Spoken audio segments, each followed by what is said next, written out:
Ya. 9.000 rumah tahfiz itu bang, gratis. Makan, minum, sekolah, nginep, semua gratis. Daerah mana itu Pak? Di mana-mana. Oh ya? Itu kita sampai ke Jepang, sampai ke Nigeria, sampai ke Sudan, Somalia. Tidak bisa dibuktikan di mana. Punya rumah tahfiz 9.000. 9.000 bukan sesuatu yang sedikit gitu. Ya sama-sama belajar, ayo. Mana yang salahnya kita sama-sama Jadi benerin. sekarang volume perputaran bisnis Bapak udah berapa miliar nih sekarang ini? Boleh tahu nggak kira-kira? Perputarannya. Ya, Ya, nilainya, turnovernya berapa miliar? cukup lah untuk membeli pesantren, cukup untuk membeli rumah-rumah tahfiz. Ya, berapa? Banyak lah. Gitu. Beli Boleh grup. tahu nggak apa? 1 triliun atau berapa? Wow, kayaknya di Kopi Jo nih ngobrolnya. Maksud Ada saya Pak apakah Joni. Pak Ustadz sekarang Ustadz terkaya di Indonesia atau bagaimana? Ya, bukan. Doanya adalah yang paling banyak manfaatnya. Ya, 9.000 rumah tahfiz itu bang, gratis. Makan, minum, sekolah, nginep, semua gratis. daerah mana itu Pak? Di mana-mana. Oh ya? Itu kita sampai ke Jepang, sampai ke Nigeria, sampai ke Sudan, Somalia. Kita kemarin saya baru visit ke Mesir, ada 6 rumah tahfiz kami di sana. Nampaknya Yusuf Mansur mencoba melepaskan unek-uneknya, menceritakan tentang kehebatannya yang mempunyai hampir 9.000 rumah tahfiz yang tersebar di beberapa tempat, bahkan di beberapa negara. Menurut penjelasannya, rumah tahfiznya tidak hanya ada di Indonesia, tapi juga ada di Hong Kong, ada di Jepang, ada di Kairo, ada di Jordan, ada di Nigeria, ada di Sudan, dan Somalia. Apakah hal ini mungkin terjadi? Realistiskah cerita Yusuf Mansur? Menurut pandangan kita, yang disampaikan oleh Yusuf Mansur itu hanyalah membual, kata orang Jakarta.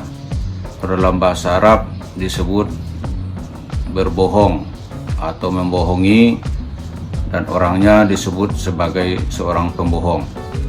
Dalam bahasa Arab itu dikenal dengan kata-kata kadzaba yakdzibu kizban fahuwa kadzib. Itu berbohong, membohongi, maka pelakunya disebut sebagai pembohong atau pelaku kebohongan. Kalau dia terus-terus melakukan kebohongan, maka disebut dengan kadzab. Maka Yusuf Mansur ini dalam bahasa Arab bisa juga disebut dengan Abul Kadzab. Kenapa demikian? Untuk membangun rumah tahfiz yang jumlahnya 9.000 tentu bukanlah hal yang mudah. Terus ada lagi ketika katakan dia mempunyai rumah tahfiz di Nigeria. Siapa?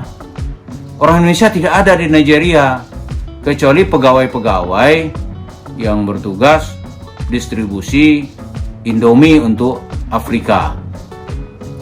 Terus kalau Yusuf Mansur berani ke Ethiopia, ke Nigeria, di Nigeria itu ada kelompok Boko Haram, kelompok ekstremis, teroris yang sedang dicari-cari oleh dunia. Apa Yusuf Mansur bagian dari mereka? Kan tidak mungkin.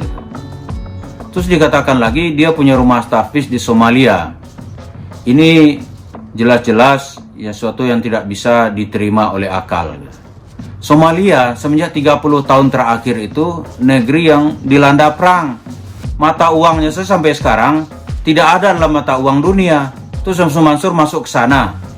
Karena sulitnya ekonomi di Somalia, sebagian dari masyarakatnya itu berfungsi sebagai pembajak di laut. Jadi bajak-bajak laut, kalau ada kapal-kapal asing yang lewat, dia mintain duit. Nah, saya yakin nih kalau Yusuf Mansur berani datang ke sana, jangan sendiri dah. Bawa misalnya Bung Hotman Paris datang ke sana, saya yakin seyakin-yakinnya tidak akan keluar dalam keadaan selamat. Bagaimana membuat rumah tahfiz? Kalau selamat, semua harta sedekah Yusuf Mansur pasti sudah dipelorotin. Dan Hotman Paris dengan cincin-cincin berliannya itu tidak akan dibiarkan keluar selamat oleh bajak-bajak laut dari Somalia. Nah sekarang Yusuf Mansur membual punya rumah tahfiz di Somalia. Ini sesuatu yang disebut oleh orang Arab itu Abul Kadzab. Bapaknya para pembohong. Jadi kalau disebut pembohong, ya inilah tidak sesuai fakta gitu. Ngomong asal ngomong saja, tidak bisa dibuktikan. Di mana? Punya rumah tahfiz 9.000. 9.000 bukan sesuatu yang sedikit gitu. Pondok pesantren-pesantren hebat saja, yang sudah berpengalaman puluhan tahun, yang kiainya dikenal memang kiai benaran gitu, itu tidak sanggup. Misalnya Gontor gitu. Gontor itu sudah puluhan tahun berdiri. Mungkin tahun 50-an atau tahun 60-an Gontor sudah ada. Sampai sekarang mungkin cabangnya ya mungkin sekitar 25-an ya, dan 30 lah paling tinggi. Itu butuh waktu puluhan tahun. Ini Sumansur membual punya rumah tahfiz 9.000. Cobalah di mana rumah-rumah tahfiznya itu. Jadi kalau disebut orang Yusuf Mansur itu pembohong, kalau disebut orang Yusuf Mansur itu Abul Kadzab, ya sekarang cerita-cerita yang begini. Dan kalau ada yang menyebut dia tuh penipu gitu, dan dia sangat tersinggung sekali. Tapi cobalah kita bicara dengan pakai akal sehat. Apa yang dibicarakan itu sesuai dengan fakta. Kalau tidak sesuai dengan fakta, ya orang sah-sah saja menuduh Anda sebagai seorang penipu gitu, atau Anda sebagai seorang pembohong.